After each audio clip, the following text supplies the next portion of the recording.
Dr. Kim Dae-ho stared at the strange readings on his computer screen. The numbers made no sense.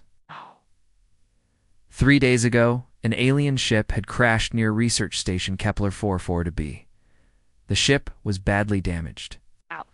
But inside they found something alive. Something that should not exist. Kim rubbed his tired eyes. He had been working for 18 hours straight, trying to understand what they had found. The creature sat in the maximum security biolab, barely moving. It looked like a large plant at first. Glanced dark green tendrils wrapped around each other in a ball shape. Sometimes it pulsed with soft blue light. "Dr. Kim, you need to see this," called his assistant, Dr. Yoon Sora. She was standing by the communication console, her face pale. Kim walked over to her. "What is it?" "We have an incoming transmission from the Galactic Council. Priority 1. Kim felt his stomach drop. The Galactic Council rarely contacted human outposts directly. When they did, it was usually bad news. "Put it through." The main screen flickered to life. A tall, thin figure appeared. The being had crystal-like skin that reflected light and rainbow patterns. Multiple eyes covered its head, each one glowing with a soft orange light. This was Ambassador Velthar, one of the most important leaders in the Galactic Council. "Dr. Kim Dae-ho," the ambassador said. Its voice sounded like wind chimes. In a gentle breeze. "I am Ambassador Velthar. I bring an urgent warning." Kim straightened his shoulders. "Ambassador, it's an honor to speak with you." "What warning?" The ambassador's many eyes focused on Kim. "You found something from the forbidden sectors. You must release it immediately." "I'm not sure what you mean," Kim said carefully. "We found a damaged alien vessel. Inside was a life form we're studying." "No." The ambassador's eyes grew brighter. "You are not studying it. You are containing it. There is a difference. This creature cannot be held, it cannot be studied, it cannot be controlled." Kim felt confused. "Ambassador, with respect, we have the best security systems in this sector. The creature appears calm. It hasn't shown any aggressive behavior." "Calm." The ambassador made a sound like breaking glass. "You think it is calm? Human? Listen to me carefully. This creature has destroyed entire civilizations. It's worlds with billions of people. Gone. Nothing left but empty space and floating rocks." Dart. Yoon stepped forward. "What exactly is this creature?" The ambassador turned its attention to her. "Your species calls it different names. Some say domination beast. Others call it the final test. We call it the Eater of Masters." "That doesn't sound very scientific," Kim said. "Science means nothing to this creature," the ambassador replied. "Every species that has tried to study it has failed. Every army that has tried to fight it has been destroyed. Every scientist who has tried to understand it has been consumed." Kim looked at the security feed from the biolab. The creature sat motionless, just as it had for 3 days. "It looks harmless. That is what they all said." The ambassador's voice grew sad. The Zephyrians were master geneticists. They thought they could learn from it. Their planet is now a dead rock. But the mechanical collective believed their technology could contain it. Their entire network went dark in 6 hours. Commander Park Ji-woo entered the communication room. He was a tall man with graying hair and serious eyes. "Dr. Kim, what's the situation?" "Commander Park." Kim said, "This is Ambassador Velthar from the Galactic Council. They're warning us about the creature we found." Park nodded to the screen. "Ambassador, I'm Commander Park Ji-woo. I run security for this station. What specific threat are we dealing with?" "The greatest threat in the galaxy," the ambassador said. "This creature exists to test species, to see if they have learned wisdom. Most fail the test." "What kind of test?" Park asked. "The test of knowing when not to fight, when not to study, when not to try to control something." The ambassador's eyes dimmed. "Your species is young. Have not learned this lesson yet." Park's jaw tightened. "Ambassador, humans have dealt with dangerous situations before. We have protocols. We have weapons. We have the best scientists in the sector." "Weapons?" The ambassador sounded shocked. "You plan to fight it?" "If necessary," Park said firmly. "This station has military-grade defense systems. We can handle one creature. No, the ambassador said quietly. You cannot. The creature feeds on attempts to control it. The more you try to master it, the stronger it becomes. Every weapon you use against it makes it more powerful. Every cage you build around it makes it more intelligent. Kim felt a chill run down his spine. Are you saying it learns from our attempts to contain it? Not learns, the ambassador corrected. Grows, evolves, becomes more than it was before. It has absorbed the knowledge of 1,000 species. Every time someone tries to master it, it masters them instead. Park crossed his arms. Then what do you suggest we do? Release it, the ambassador said immediately. Let it go. Do not try to study it. Do not try to capture it. Do not try to understand it. Just let it leave. That's not going to happen, Park said. This creature could be the key to understanding alien biology. It could help us learn about species from across the galaxy. It could help you die, the ambassador replied. Just like all the others. Kim looked at the security feed again. Creature still hadn't moved. Ambassador, I understand your concerns, but we have procedures. We have safeguards. Maybe other species failed because they weren't careful enough. The ambassador's many eyes turned to focus on Kim. Dr. Kim, I have lived for over 3,000 years. I have seen 57 species encounter this creature. Some were warriors, some were scientists, some were traders, some were explorers. All of them believed they could handle it. And, Kim asked, none of them exist anymore. The room fell. Silent.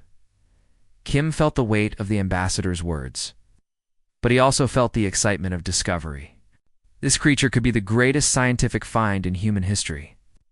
Ambassador, Kim said carefully, we appreciate your warning, but we can't just release an unknown alien life form without studying it first. We need to understand what we're dealing with. You are dealing with death, the ambassador said. The death of your species. Before anyone could respond, a loud alarm began blaring throughout the station. Red lights flashed in the corridors. Emergency systems' voice echoed through the speakers. Alert, alert, biolab security breach. All personnel to emergency stations. This is not a drill. Kim's blood went cold. He looked at the security feed from the biolab. Screen showed only static. Dr. Kim came a voice over the intercom. It was Marine Sergeant Lee Taman from the security office. The creature is moving. It's moving fast. Ambassador Velther's image flickered on the screen. It has begun, the ambassador said sadly. May whatever gods you believe in have mercy on your souls. The transmission cut off, leaving the three humans staring at a blank screen. The alarms continued to wail. Somewhere in the station, the creature was awake, and it was no longer calm. Marine Sergeant Lee Taman ran through the corridors of Research Station, Kepler 44-B. His boots made loud sounds on the metal floor. Behind him, 5 other Marines followed with their weapons ready. The red alarm lights flashed in their faces. Sergeant. Lee crackled the voice of Commander Park through his radio. What's your status? Moving to Biolab Section 7, Lee replied, breathing hard. 2 minutes away? Be careful. We don't know what we're dealing with.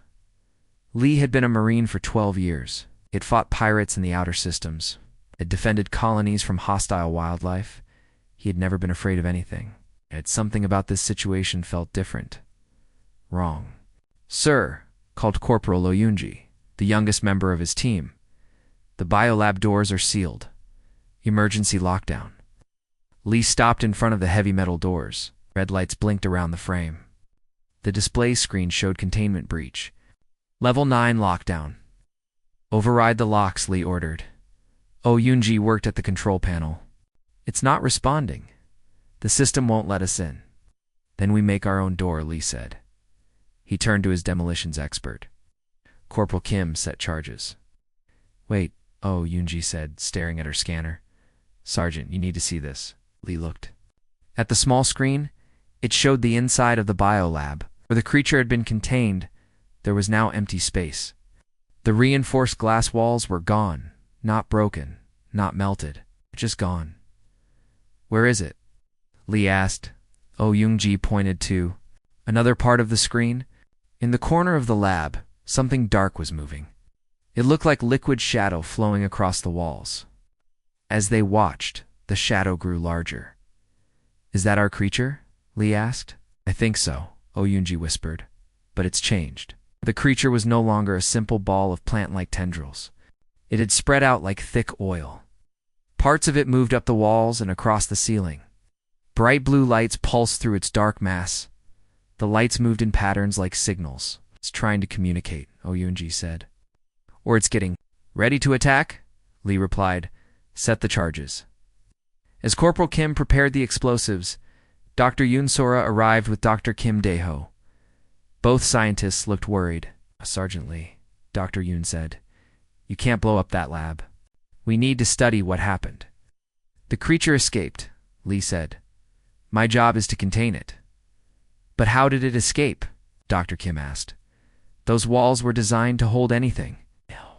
The glass was 6 inches thick, made from the strongest materials. We have. Lee looked at the scanner again. The creature had grown even larger. It now covered half the lab. The blue lights were flashing faster. Dr. Yoon, Oyunji said, you study behavior, right? What do you think it's doing? Dr. Yoon took the scanner and watched the creature carefully. It's not moving randomly. See how it flows? It's exploring. Learning about the space around it. Learning. What? Lee asked. Everything. The walls, the air, the equipment. It's like it's reading the room. Dr. Kim checked his own instruments. The electromagnetic readings are off the charts. This thing is producing energy patterns I've never seen before. Is it dangerous? Lee asked. I don't know, Dr. Kim admitted. But it's definitely not the same creature we had 3 days ago. Suddenly, the lights in the corridor flickered. The air conditioning system made strange noises. The walls began to vibrate slightly. What's happening? Oyunji asked. Dr. Kim looked at his readings. It's interfacing with the station's systems. The creature is connecting to our computers. How is that possible? Lee demanded. I don't know, Dr. Kim said. But the energy patterns are flowing through the station's electrical grid. Commander Park's voice came through the radio. All teams, we have a problem. The creature has accessed our main computer. It's learning about the station layout. Lee felt a chill. Can we stop it? We're trying, Park replied. But every time we block one connection, it finds another way in. Dr. Yoon was still watching the creature on the scanner. Sergeant, I don't think it's trying to escape. What do you mean? Look at its movement patterns. It's not trying to find a way out. It's trying to understand us. Understand us how? It's studying our technology, our systems. Maybe even our behavior patterns through the security cameras. Lee looked at the cameras in the corridor. Red lights showed they were active. You mean it's watching us right now? Possibly, Dr. Yoon said, and learning from what it sees. Dr. Kim's instrument started beeping rapidly. The energy output is increasing. Something's about to happen. The corridor lights went out. Emergency. Lighting kicked in, bathing everything in red. The walls stopped vibrating. The air conditioning went silent. All teams, Commander Park's voice was urgent. The creature has taken control of main power. We're switching to backup systems. Lee's radio crackled with reports from other teams around the station. The creature wasn't just in the biolab anymore. It was in the electrical systems. It was in the computers. It was everywhere. Dr. Kim Oyunji said, if this thing can control our systems, can it control our life support? Dr. Kim's face went pale. Theoretically, yes. Sir, called one of Lee's Marines from down the corridor. You need to see this. Lee and the others ran to where the Marine was pointing. A window. They could see into another section of the station. The creature was there too. Not just connected through the electrical systems, but physically present. Dark tendrils were growing through the air vents. How did it get over there so fast? Lee asked. Maybe it didn't move, Dr. Yoon said slowly. Maybe it grew. What do you mean, what if we're not dealing with one creature? What if it's splitting itself, expanding? Dr. Kim checked his readings again. The energy signatures are the same in both locations. It's still one creature, but it's spreading through the station. Lee made a decision. We need to evacuate everyone to the emergency pods. Sergeant Oyunji said, "Look at this." Honor scanner, they could see the creature moving through the station, but it wasn't destroying anything. Float around equipment. It avoided areas where people were working. It seemed to be exploring without causing damage. "It's not attacking," Dr. Yoon observed. "It's just ... curious." "Curious about what?" Lee asked. "About us. About how we live. About how we think." Commander Park's voice came through the radio again. "All teams, stand by. We're seeing something strange. Creature appears to be ... helping." "Helping how?" Lee asked. "It just repaired a damaged power coupling in Section 4. The repair was perfect. Better than our engineers could have done." Lee looked at the others. "That doesn't sound like something a dangerous creature would do. Unless," Dr. Yoon said quietly, "it's not dangerous. Unless we just don't understand what it wants." "The ambassador said it destroyed civilizations," Lee reminded her. "Maybe," Dr. Yoon said, "those civilizations tried to fight it. Maybe they tried to control it. Maybe they made it dangerous." Right. Dr. Kim was studying his instruments. The creature's energy patterns are changing again. They're becoming more complex, more organized. "What does that mean?" Lee asked. Dr. Kim said slowly. "It means the creature is getting smarter. And it's getting smarter by watching us." Lee felt a cold fear creep up his spine. The ambassador had warned them. The creature grew stronger when people tried to master it. Ow. But what if it also grew stronger just by being around them? What if it was learning everything about humans just by observing them? "Commander Park," Lee said into his radio. "We need to discuss evacuation procedures." "Negative, Sergeant. The creature has sealed all the emergency exits. We can't leave." Lee looked at the others. They were trapped in the station with a creature that was growing smarter and more powerful by the minute. A creature that could control their systems, repair their equipment, and apparently lock them in. "Sir." "Oh," Yoonji said. "What do we do now?" Lee didn't have an answer. For the first time in his career, he was facing something he couldn't fight, couldn't contain, and couldn't escape from. The creature was awake, and it was learning. Engineer Han Minsu sat in his workshop staring at the computer screen. For the past 6 hours, he had been trying to understand what the creature was doing to the station's systems. The answer he found made his hands shake. "Commander Park," he called through his radio, "you need to come to engineering." 10 minutes later, Commander Park arrived with Dr. Kim Dae-ho and Dr. Yoon Sora. They found Han surrounded by computer screens showing data streams and energy readings. "What did you find?" Park asked. Han pointed to the main screen. "The creature isn't just learning about our technology. It's learning about us, all of us." "What do you mean?" Dr. Kim asked. "Every time someone speaks near a microphone, it records the voice. Every time someone walks past a camera, it studies their movement. Every time someone uses a computer, it reads what they're typing." Dr. Yoon leaned closer to the screen.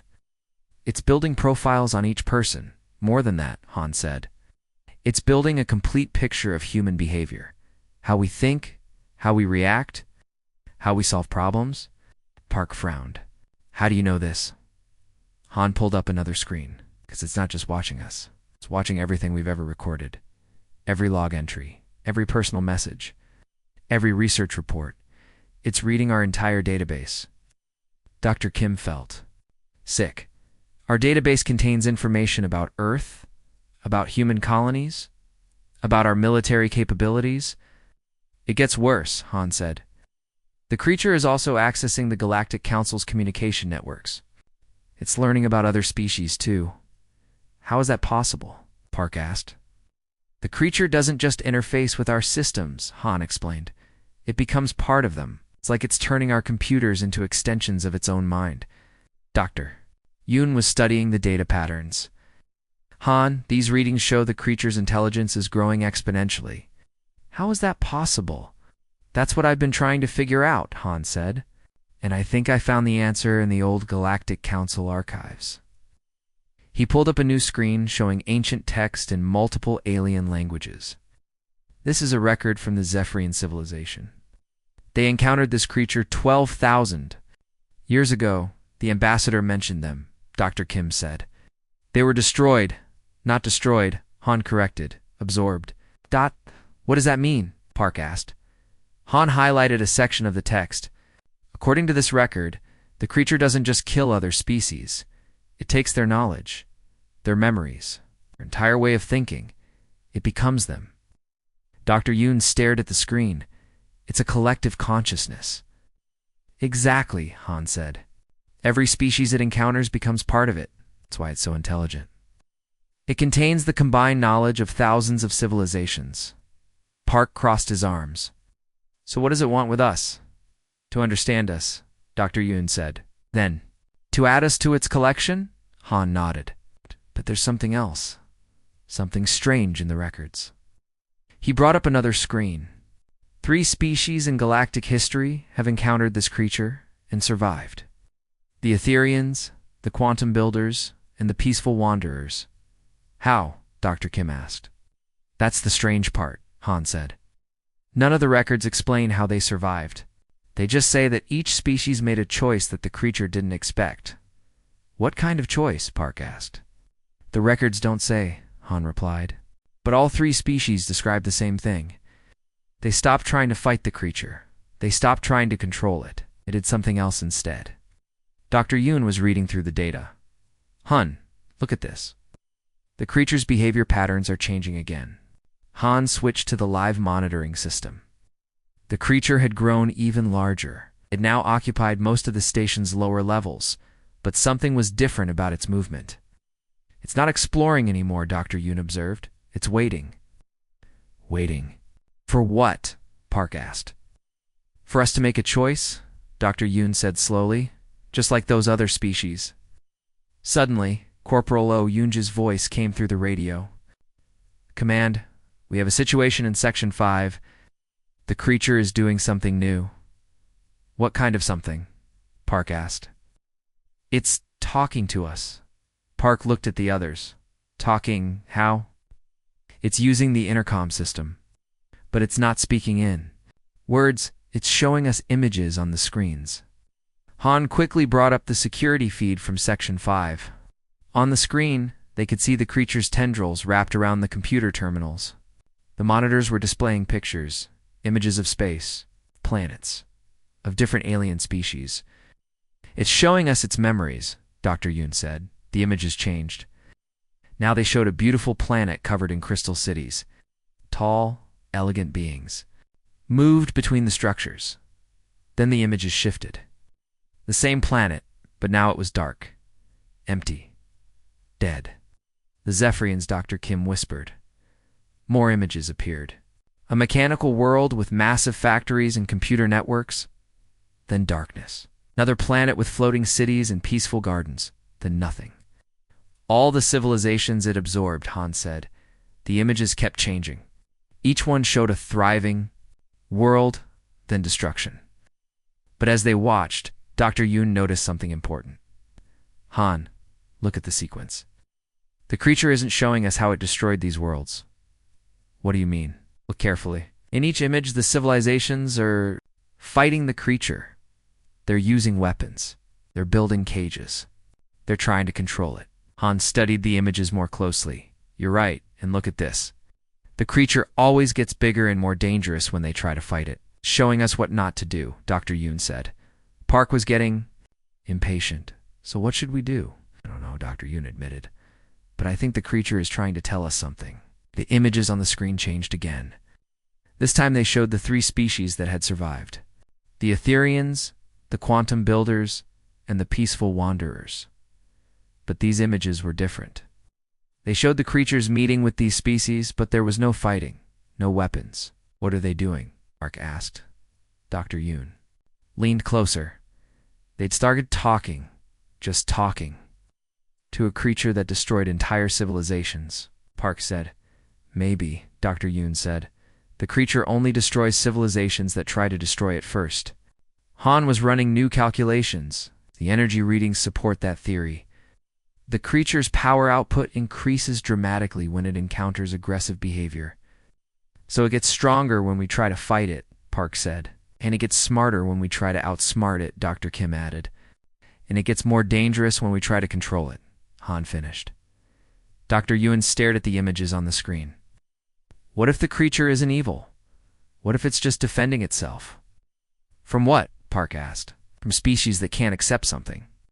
They can't, Master, Dr. Yuan said. The images changed one more time. Now they showed the research station. The creature was displaying pictures of the humans. Dr. Kim at his computer, Park giving orders, Lee and his Marines, Han in his workshop, Dr. Yuan studying behavior patterns. It's studying us, Dr. Kim said. No, Dr. Yuan said. It's trying to understand us. There's a difference. The creature's tendrils pulsed with blue light. The images on the screen shifted to show the humans again, but this time they were different. They were putting down their weapons, were stepping away from their computers, were walking toward the creature with their hands empty.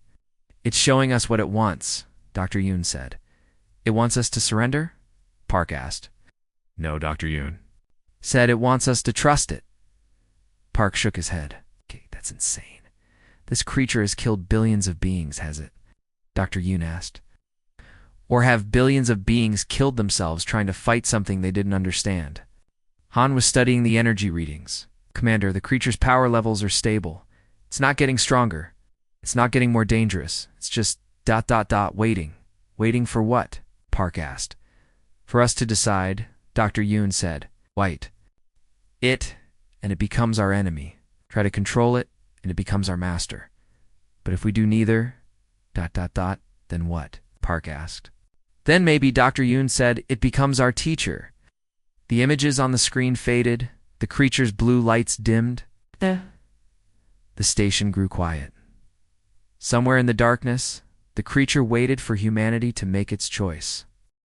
Dr. Yuan Sora stood outside the biolab doors. Her hands were shaking, but not from fear.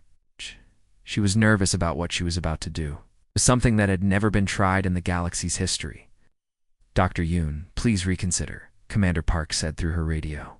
This is too dangerous. Commander, we've tried everything else, she replied. We can't fight it. We can't control it. Can't escape from it. The only option left is to try something different. Behind her, Dr. Kim Daeho, engineer Han Minsu, and the rest of the crew watched from the security station. They had debated for hours about what to do. In the end, Dr. Yuan had volunteered to try the impossible. What if you're wrong? Park asked. What if the creature does attack you? Then we'll know, Dr. Yuan said. But if I'm right, then maybe we can end this peacefully. She took a deep breath and placed her hand on the door control. The heavy metal doors slid open. Inside the biolab was completely dark, except for the blue lights pulsing through the creature's massive form. The creature had grown even larger. It filled most of the room now, its dark tendrils reaching from floor to ceiling. The blue lights moved through its body like blood through veins. It was beautiful in a strange way. Dr. Yuan stepped inside. The doors closed behind her with a soft hiss. Hello, she said quietly. The creature's lights pulsed faster. The tendrils moved, but not toward her. They seemed to be reaching around her, as if trying to sense her presence without touching her. I know you can understand me, Dr. Yuan continued. You've been watching us, learning about us. You know our language now? The creature's form shifted. Some of its tendrils pulled back, creating a space in the center of the room. Dr. Yuan understood. It was making room for her. She walked slowly toward the center of the room. The creatures. Blue lights followed her movement, but it didn't try to touch her. I want to talk to you, she said. Not as a scientist studying a specimen, not as a human trying to control an alien. It's just as one conscious being speaking to another. The creatures. Lights dimmed to a soft glow. Dr. Yuan felt a strange sensation in her mind. Not pain, but something else. Like a gentle touch on her thoughts. Suddenly images flashed through her mind. Not her own memories, but someone else's. She saw vast space battles. She saw scientists in laboratories trying to cut pieces from the UHS creature. She saw soldiers shooting at it with energy weapons. She saw beings in cages screaming as they were absorbed into the creature's mass. You're showing me your memories, she said. The images changed. Now she saw the creature alone in space, drifting between stars. It was smaller then, more like the plant-like form they had first found. It looked lonely. You weren't always like this, Dr. Yoon said. You were different before. More images. The creature landing on a planet? Beings approaching it with weapons? The creature trying to communicate, but the beings attacking instead. The creature defending itself, growing larger and stronger. Then the beings were gone, absorbed into its mass. You didn't want to hurt them, Dr. Yoon said. You were just trying to survive. The mental touch grew stronger. Dr. Yoon felt emotions that weren't her own. Sadness, loneliness, confusion. The creature had been alone for so long. The memories of all the species it had absorbed. It didn't want to destroy civilizations. It wanted to understand them. You're not a monster, Dr. Yoon said. You're just lost. The creature's form shifted again. Some of its tendrils moved closer to her, but stopped just short of touching her. Dr. Yoon could feel its curiosity. It had never encountered a being that approached it without weapons or cages. Can you speak? She asked. The creature's lights pulsed. Then from the room's speakers came a voice. It was strange, like many voices speaking at once. But the words were clear. We, remember. Speaking, the voice said, You remember many voices. We, Dr. Yoon asked. Your many, who became one, the creature replied. We carry. Their memories, their knowledge, their pain. Ow. Dr. Yoon felt tears in her eyes. You're not just one creature. You're all of them. All the species you absorbed. They're still alive inside you. Yes, the creature said. They, feared us, fought us, tried to, master us, so we, became them. To understand, why, and did you understand? The creature, it was quiet for a long moment. No, it finally said. I still do not understand, why, they, Simply, talk. Act. Dr. Yoon smiled, because they were afraid. Act. When people are afraid, they don't think clearly. They just react. You, afraid? The creature asked. Yes, Dr. Yoon admitted. But I'm more curious than afraid. I want to understand you. The creature's lights grew brighter. You are, different. From the others. Maybe, Dr. Yoon said. Or maybe humans are just ready to try something new. Through her radio, she could hear the others listening to the conversation. Commander Park was giving orders to prepare for evacuation if something went wrong. Dr. Kim was taking readings on the creature's energy output. Han was monitoring the station's systems. Dr. Yoon Park's voice came through her earpiece. Creature's power levels are changing. She looked at the creature. Its lights were pulsing in new patterns. The tendrils were moving differently, more gracefully. What's happening? She asked the creature.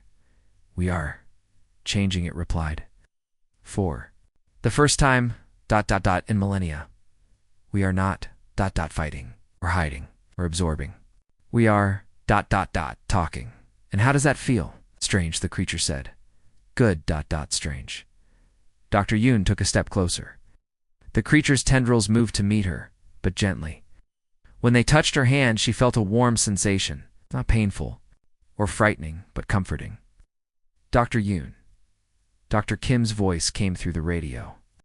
The creature's energy signature is completely different now. It's not showing any aggressive patterns. That's because it's not aggressive, Dr. Yoon said. It never was. It was just protecting itself. The creature's voice came through the speakers again. Your species is wise, to send. A teacher. Instead of a warrior.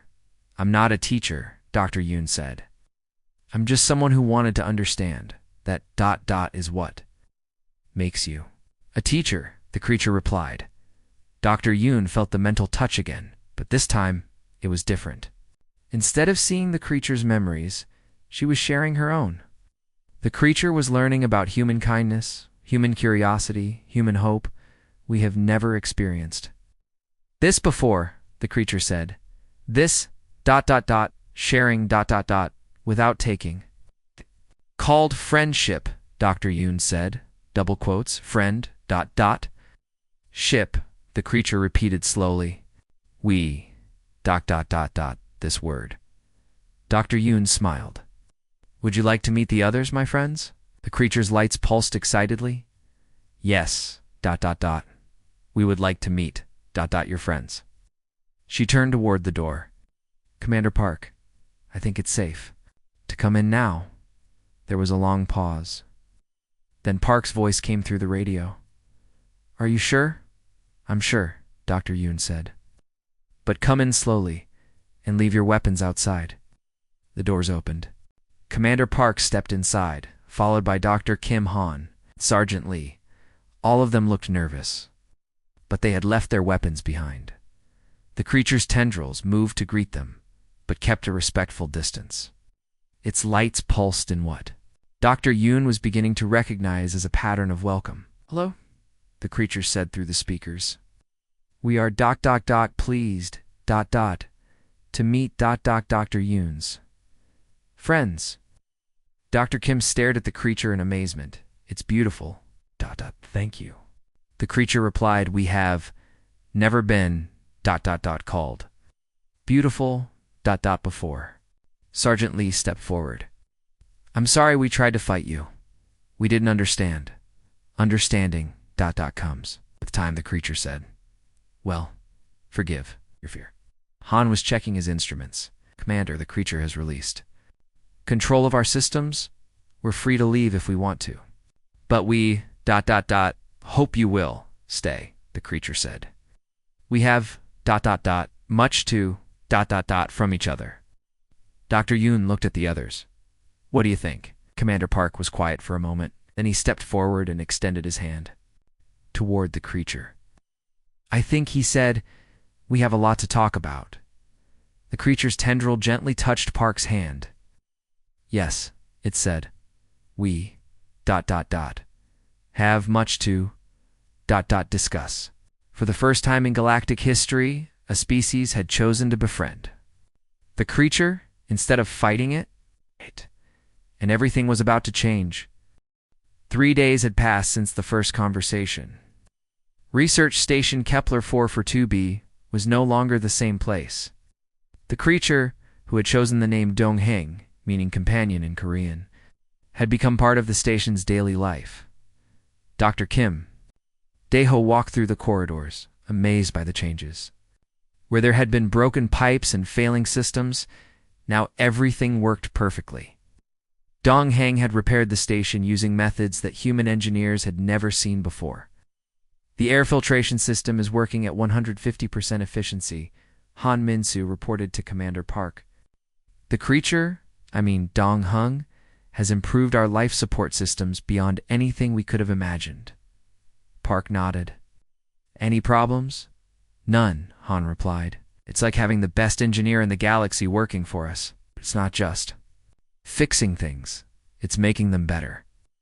In the medical bay, Dr. Yoon Sora was having her daily conversation with Dong-Heng. The creature had learned to speak much better in just 3 days. Its voice was clearer now, less like many voices speaking. At once, you seem different today, Dr. Yoon said. Happier? We are learning what happiness means, Dong-Heng replied. For thousands of years, we only knew fear and anger from the species we absorbed. Now we are learning about joy and friendship. It difficult?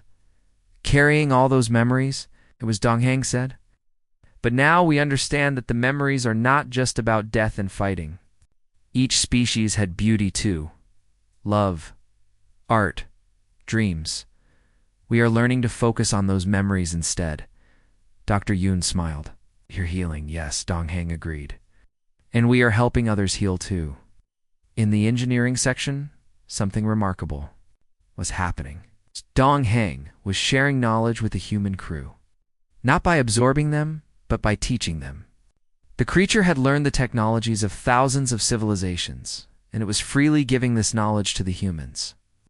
This is incredible, Han said to Dr. Kim. Oh, Dong-Heng just showed me how to build a power generator that's 10 times more efficient than anything we have.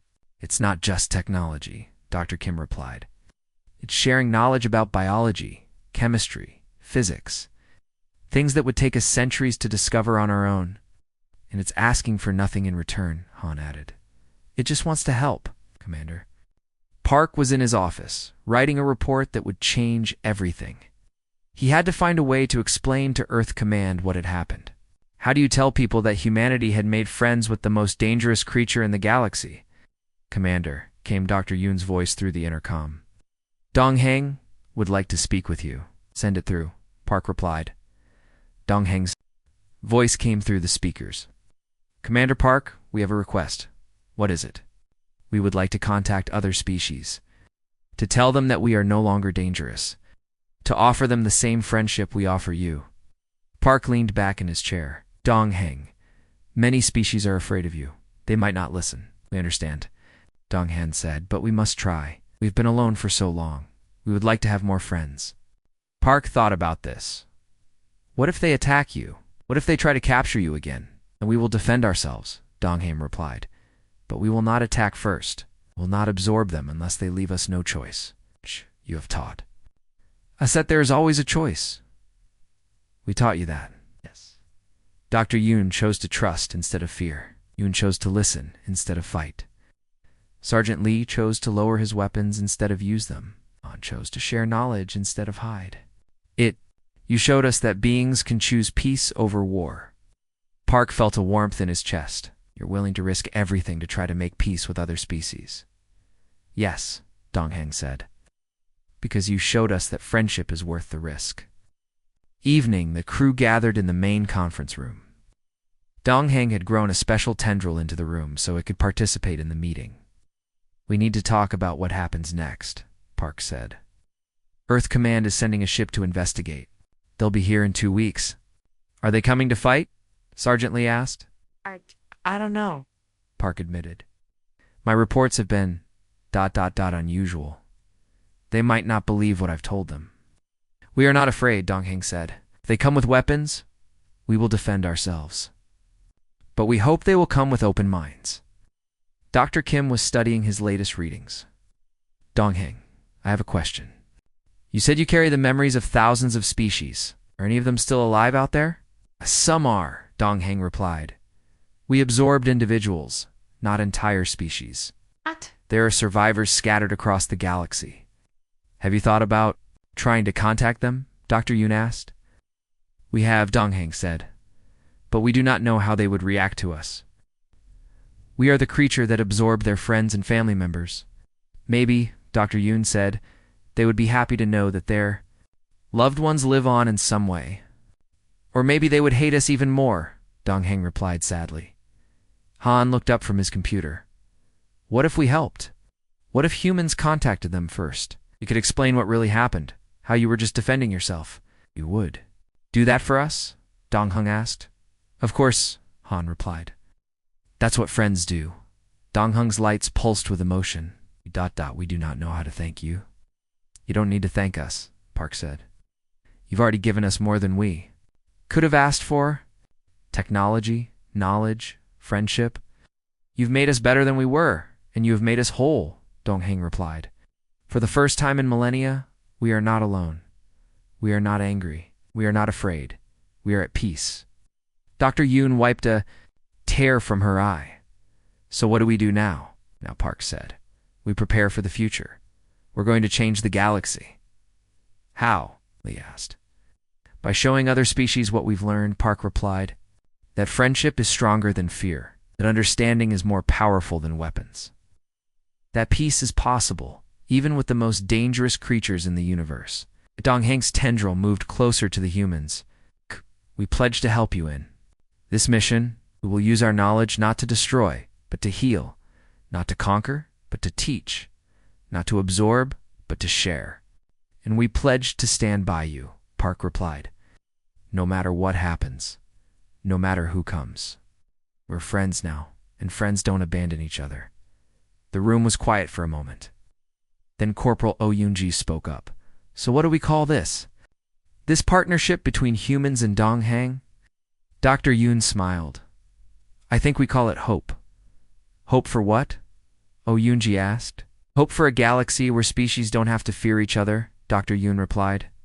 where they can learn from each other, instead of fighting each other. A galaxy where friendship is possible, Han added.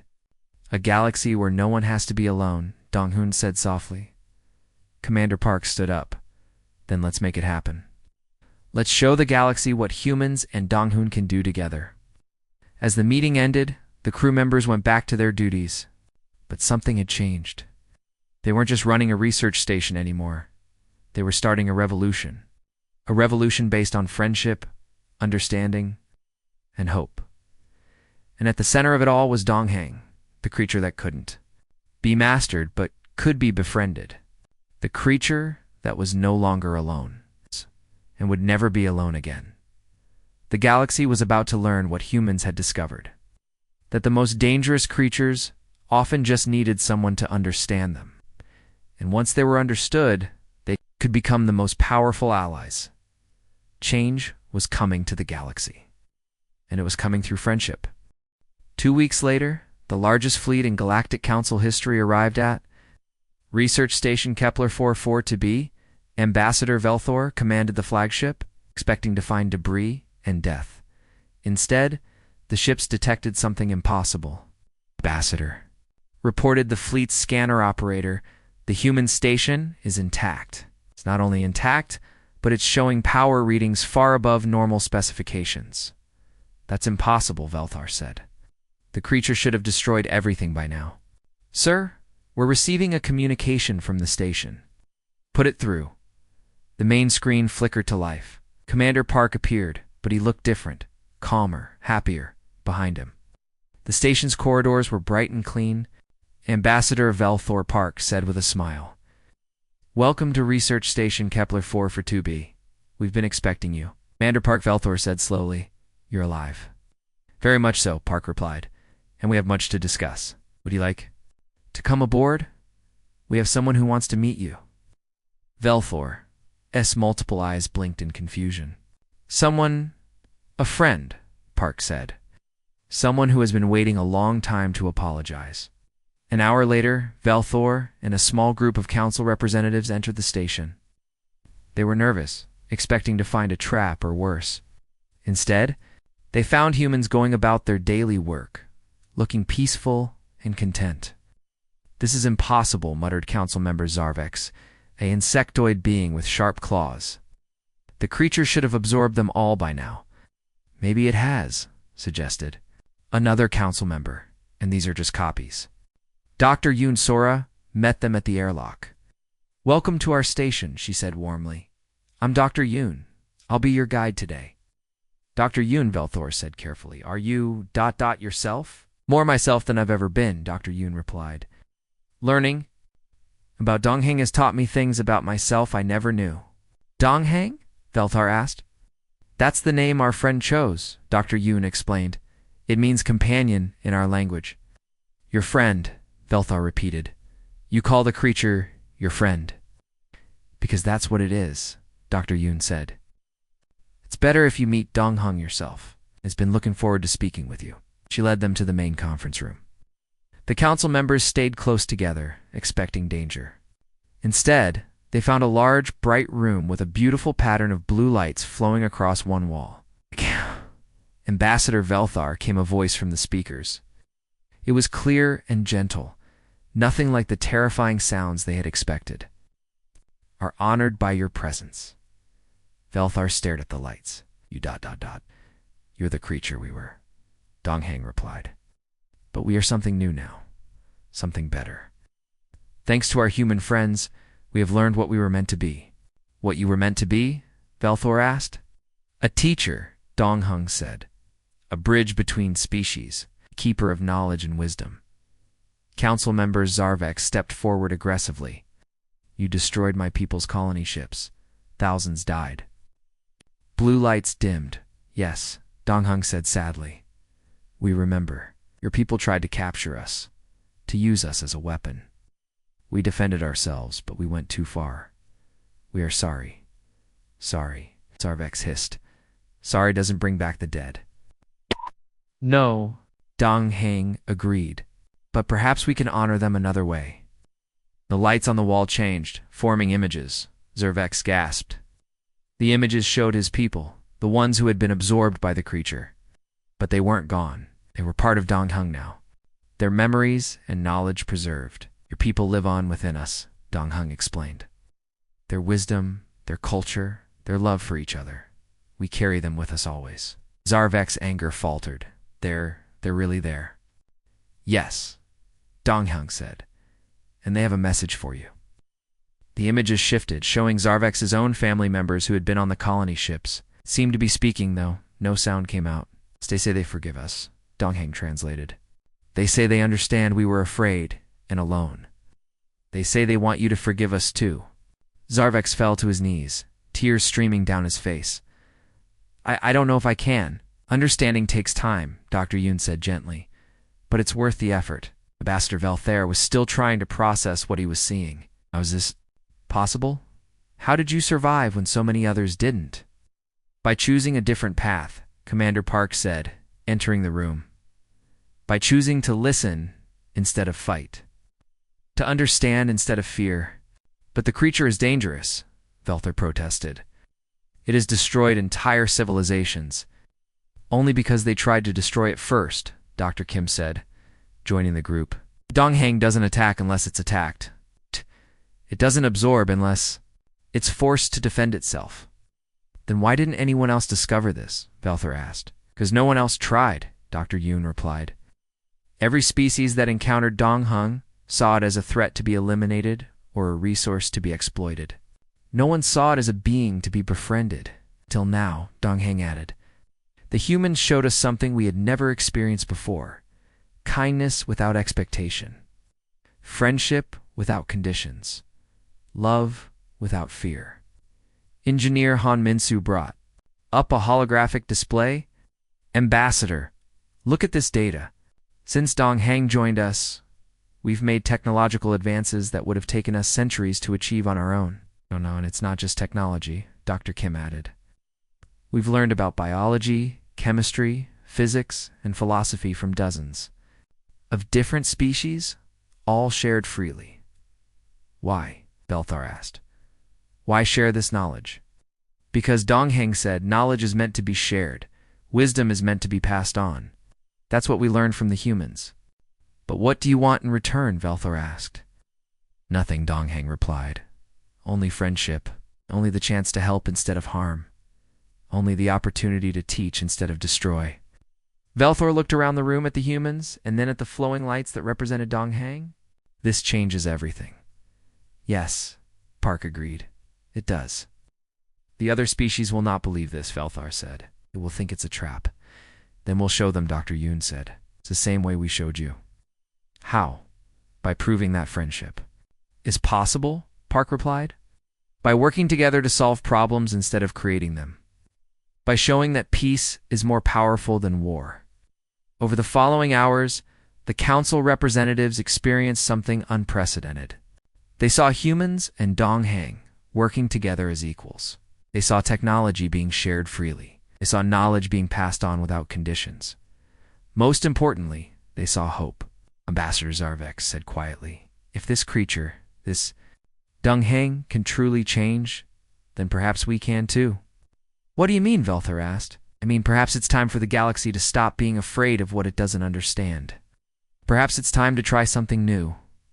Dr. Yoon smiled. That's exactly what we were hoping you'd say. 3 months later, the first Galactic Peace Summit was held at Research Station Kepler-4 for 2B. Representatives from dozens of species came to meet Dong Heng and learn from the humans' example. Not everyone was convinced immediately. Some species still feared the creature. Others were suspicious of human motives. But slowly, gradually, minds began to change. The humans have shown us something remarkable, Ambassador Velthair announced to the assembled delegates. They have shown us that even the most dangerous creatures can become the most valuable allies if we choose understanding over fear. What does this mean for the galaxy? Asked a delegate from the Crystalline Confederation. It means, Commander Park replied, that we have a choice.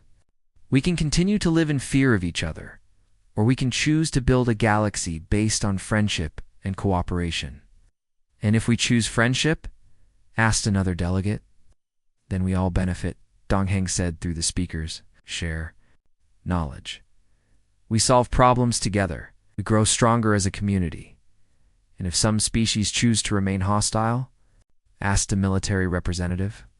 Then we defend ourselves, Park replied. But we don't attack first. We don't assume the worst. We give everyone a chance to choose peace. The summit lasted for weeks.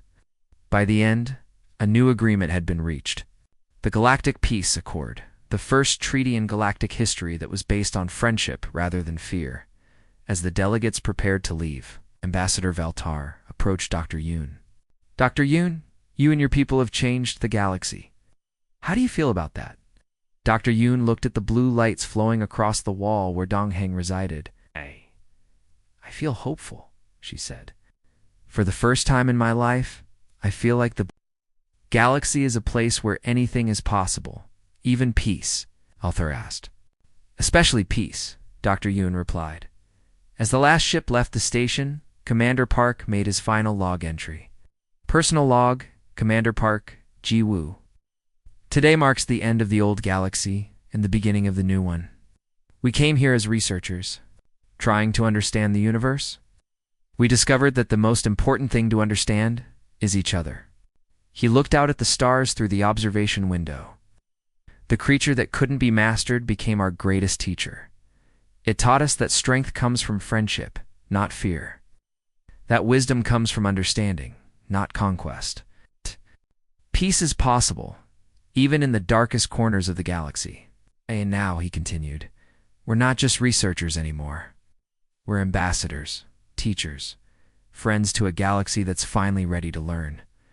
The stars seemed brighter somehow. Galaxies seemed smaller. For the first time in galactic history, it felt like home.